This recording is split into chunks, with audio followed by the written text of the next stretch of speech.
Halo Sobat Laskar Pelangi Channel. Teman-teman, kali ini kita akan membahas latihan soal UAS atau PAS mata pelajaran Bahasa Indonesia tema 8 kelas 5 SD semester 2 kurikulum 2013. Buat teman-teman yang baru bergabung, jangan lupa dukung terus channel kakak ini ya, biar kakak semakin semangat membuat latihan soalnya.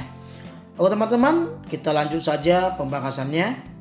Soal yang pertama, teks atau karangan yang berisikan kejadian yang sebenarnya disebut A. Teks fiksi, B. Teks narasi, C. Teks persuasif, D. Teks non-fiksi. Ya, tentu jawaban yang benar adalah D. Teks non-fiksi.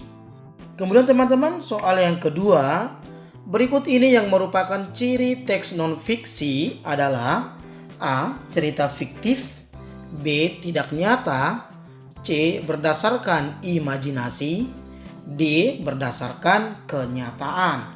Ya, tentu jawaban yang benar adalah D, ya, berdasarkan kenyataan. Oke teman-teman, kita lanjut ke soal yang ketiga. Berikut ini yang termasuk contoh judul karangan non-fiksi adalah A. Legenda Tangkuban Perahu, B. Siklus terjadinya hujan, C. Legenda Putri Tidur, D. Kisah Timun Emas. Ya, tentu jawaban yang benar adalah B. Siklus terjadinya hujan. Ingat teman-teman bahwa karangan non-fiksi adalah karangan yang benar-benar terjadi ya. Oke teman-teman, kita lanjut ke soal yang keempat. Bacalah teks berikut. Alur siklus air secara sederhana dimulai dari proses penguapan, kemudian terkondensasi dan membentuk awan. Kemudian awan terbang di bawah angin dan kemudian turun hujan atau salju.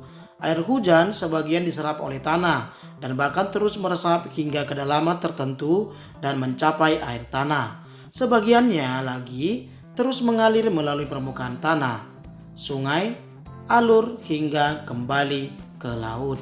Pertanyaannya, penggalan teks di atas adalah contoh penggalan teks A. Cerpen, B. Legenda, C. Fiksi, D. Non-fiksi. Ya, tentu jawaban yang benar adalah D. Non-fiksi. Kita lanjut soal yang kelima. Untuk memudahkan memperoleh informasi dari sebuah teks bacaan, kita harus A. Membaca teks serta menuliskannya, B. Membaca sekilas saja, C. Membuat peta pikiran, D. Menemukan kalimat yang kita sukai.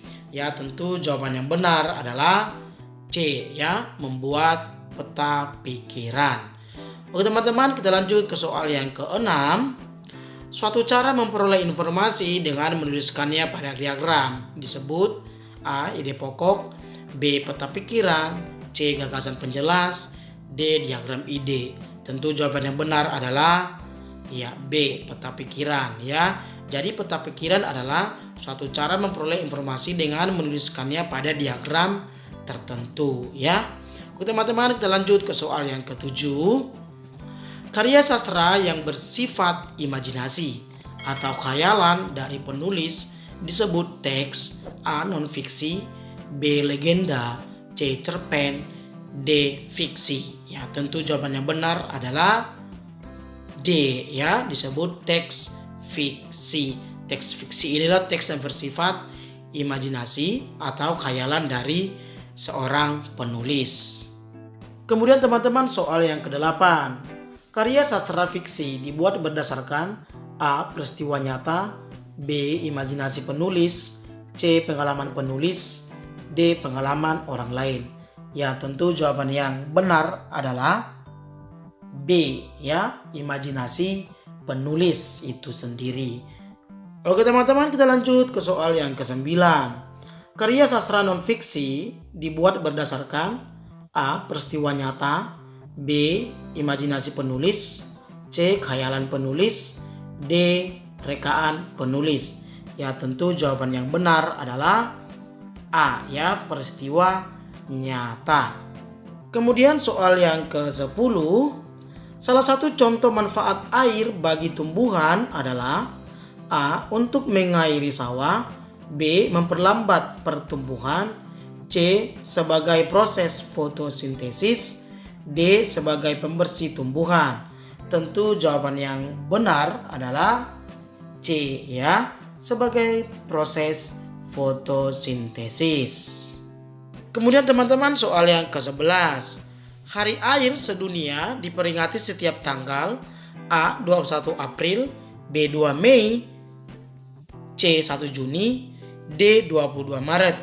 Ya tentu jawaban yang benar adalah D. 22 Maret. Jadi tanggal 22 Maret adalah diperingatinya Hari Air Sedunia. Kemudian soal yang ke-12. Suatu media publikasi yang memadukan antara tulisan, gambar, atau kombinasi keduanya disebut A. Iklan, B. Koran, C. Poster, D. Embalase. Ya tentu jawaban yang benar adalah C. Poster. Kemudian soal yang ke-13. Berikut ini yang bukan cara untuk menemukan informasi secara akurat dari bacaan adalah A. Membuat peta pikiran, B. Membaca secara saksama, C. Membaca teks secara sekilas, D. Membaca teks secara berulang-ulang. Ya tentu jawaban yang benar adalah C ya, membaca teks secara sekilas. Teman-teman lanjut ke soal yang ke-14. Faktor yang paling berpotensi merusak dan membahayakan bumi adalah A. Tumbuhan yang hidup di mana-mana, B. Manusia yang selalu bertambah, C. Air yang menyusut, D. Polusi lingkungan. Ya tentu jawaban yang benar adalah D ya. Polusi lingkungan adalah faktor yang paling berpotensi merusak atau membahayakan bumi. Kemudian ke soal yang ke-15. Usaha yang dapat dilakukan agar Indonesia terhindar dari kekeringan adalah A. Menebangi pohon, B. Membuat bangunan, C. Menanami pohon, D. Membiarkan saja. Ya tentu jawaban yang benar adalah C ya. Menanami pohon adalah usaha yang dapat kita lakukan agar negara kita ini terhindar dari yang namanya kekeringan. Kemudian ke soal yang ke-16.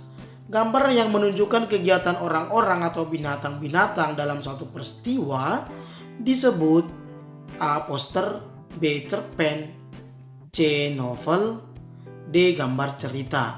Ya tentu jawaban yang benar adalah D. Gambar cerita. Kemudian teman-teman soal yang ke-17. Gambar di bawah ini adalah contoh A. Novel, B. Gambar cerita, C. Cerpen, D. Dongeng. Ya tentu jawaban yang paling tepat adalah B ya. Contoh dari gambar cerita. Kemudian ke soal yang ke-18. Gambar cerita pada umumnya digunakan untuk A. Menggambarkan peristiwa, B. Menyindir seseorang, C. Mengenalkan sesuatu, D. Mempromosikan barang. Ya tentu jawaban yang benar adalah A ya. Menggambarkan peristiwa. Dan teman-teman ke soal yang ke-19. Pembuatan gambar cerita harus sesuai dengan A. Cerita yang disajikan, B. Usia penulisnya, C. Usia pembacanya, D. Tren masa kini. Ya tentu jawaban yang paling benar adalah A ya. Cerita yang disajikan. Kemudian teman-teman soal yang terakhir, soal yang ke-20. Peta pikiran pada umumnya menyajikan informasi yang berhubungan dengan A. Kalimat penjelas, B. Kalimat terakhir, C. Topik penjelas, D. Topik utama. Ya tentu jawaban yang benar adalah D. Topik utama. Oke teman-teman, demikian pembahasan latihan soal kita. Sampai jumpa ya di lain video. Terima kasih.